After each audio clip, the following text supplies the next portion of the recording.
Our airways divide and subdivide into lots of tiny branches.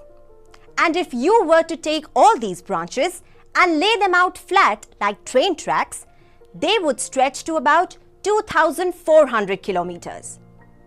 That's not quite the width of India, which measures just over 2,900 kilometers from east to west.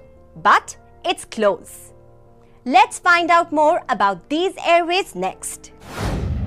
Gaseous exchange in mammalian lungs.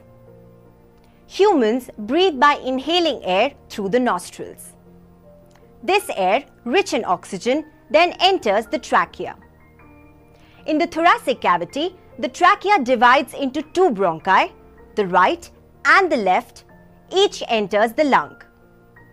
In the lung, the bronchi further branches extensively to form the bronchial tree.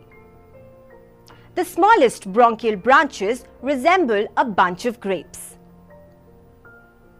The alveolus is the surface for the gaseous exchange.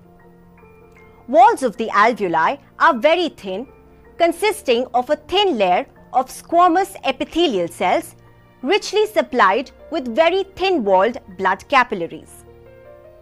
The air, with a relatively high concentration of oxygen, enters into the lungs, while the blood coming into the lungs has a low concentration of oxygen.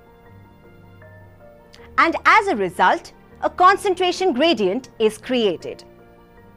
Oxygen, therefore, diffuses along the concentration gradient from the alveoli to the blood. The blood coming to the lungs has a higher concentration of carbon dioxide than the air in the alveoli. That is, from the blood to the alveoli.